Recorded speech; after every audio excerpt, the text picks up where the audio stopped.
Depuis que j'ai rencontré Arthur, on était au collège, il faisait déjà des films. Cette passion, elle est toujours restée et puis elle s'est transformée au fur et à mesure de tes études. Est-ce que tu peux un peu nous raconter ton parcours estudiantin jusqu'à tes premiers boulots, on va dire? Donc moi, effectivement, je voulais faire du cinéma très tôt. Il y a quelqu'un qui m'a conseillé de ne pas faire d'école de cinéma tout de suite après le bac. Donc j'ai fait des études littéraires, histoire et théorie des arts pendant 6 ans. Et après, je suis entré dans une école de cinéma. Donc j'ai fait un court-métrage de fin d'études en 2013 que certains d'entre vous ont peut-être vu parce que des fois je le montre aux premières années, qui s'appelle Jiminy. Qui a bien marché en festival. Donc j'ai travaillé en développement pendant longtemps chez Wecourt et donc j'ai beaucoup progressé sur le scénario, l'écriture de scénario. Tous ceux d'entre vous qui veulent devenir scénaristes, les postes en développement, chargés de développement dans des boîtes de prod ou dans des chaînes, c'est très très formateur.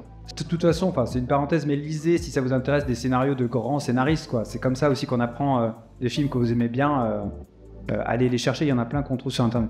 Je pense que le plus important pour qu'un court-métrage touche, c'est qu'il développe un point de vue et qu'il soit habité de quelque chose. Donc pour ceux qui ne connaissent pas, effectivement, Jiminy, c'est un film d'anticipation. Donc le film, il est sur YouTube, hein, pour ceux qui ne l'ont pas vu, si ça vous intéresse.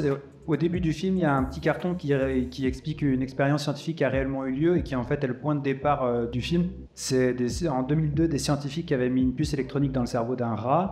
Il leur permettait en fait de contrôler les mouvements du rat à distance. Et moi, en lisant cette expérience, ça m'avait créé un petit vertige. Je m'étais dit, mais qu'est-ce qui se passerait si on mettait ce type de puce à des êtres humains? Est-ce que on aurait conscience qu'on est manipulé ou pas? Comment un peu s'est passée la production? Quel budget t'as eu pour justement avoir des étudiants 10 ans après qui disent « Ok, comment je fais pour faire un film de cette qualité-là » Je crois que c'était 5 000 € le budget, c'est du crowdfunding. Puis il y a des trucs cons qu'on a volés à d'autres films, mais dans Bienvenue à Gattaca, quand tu vois des voitures, c'est des voitures vraiment lambda, simplement ils mettent un son de voiture futuriste dessus. Et t'as pas mal de trucs qu'on a joué au son en fait pour créer des atmosphères futuristes. Et Denis Lavant, moi je savais qu'il acceptait de tourner dans des films gratos, et c'est quelqu'un d'hyper simple et qui accepte de faire des films sans argent. Et ça c'est un truc, c'est Denis Lavant n'est pas la seule personne qui accepte de faire ça. Il y a quelques comédiens qui n'ont pas besoin de court-métrage étudiant pour vivre, mais par contre pour bien vivre dans leur tête, ils ont besoin de participer à d'autres choses, d'aider les autres, etc. Ok, 37. Donc on l'a dit, c'est un film qui se fait avec peu d'argent, pourtant le résultat est quand même assez bluffant. Ça a été quoi un peu les gros défis du montage et je sais pas si tu as des anecdotes ou des choses comme ça. On s'est retrouvés au montage, on n'avait pas de début. Et on a montré les 20 premières minutes à des spectateurs test. Alors ça, c'est un autre conseil, c'est vraiment à chaque fois montrer, dès que vous pouvez, n'attendez pas la fin, des montages à des spectateurs test. Et donc pour revenir à ce montage-là, on n'avait donc pas de début, et les spectateurs à qui on montrait le film n'arrivaient pas à accrocher le personnage de Vincent au début. Quand ils regardent la silhouette, ils se disaient je comprends pas pourquoi ils regardent cette silhouette. Et donc c'est là où le montage permet finalement de réécrire un peu le film, et en ayant l'idée d'inventer cette scène de cauchemar, on a permis aux spectateurs d'entrer dans la tête du personnage dès le début du film. Et l'autre truc que j'ai fait, que m'avait conseillé un copain réalisateur, c'est que tous les soirs, je faisais ce que j'appelais un cahier d'intention, un petit mail, et je l'envoyais à toute l'équipe, ce qui fait que toute l'équipe comprenait c'était quoi l'intention de la scène. Et donc ça, c'était super déjà pour communiquer, mais c'était aussi super juste pour moi de savoir c'était quoi l'importance de cette scène, parce que quand vous êtes dans le jus et vous n'avez pas le temps, ce qu'il faut, c'est pas perdre de vue ce qui est important pour faire les bons choix. Est-ce que tu auras un conseil à donner à un étudiant en école de cinéma aujourd'hui, en 2024 ?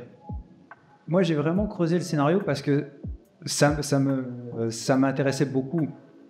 C'est pas la seule voie, évidemment, mais c'est une voie, surtout en France, qui peut beaucoup t'aider, parce que quand tu présentes un scénario qui plaît à un prod, tu peux dire voilà, je présente ce scénario, ah c'est cool, ok, je l'optionne, et tu peux dire mais par contre je veux le réaliser.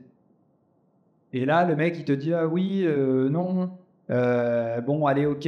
Et tu vois, c'est une manière de te positionner en tant que réalisateur.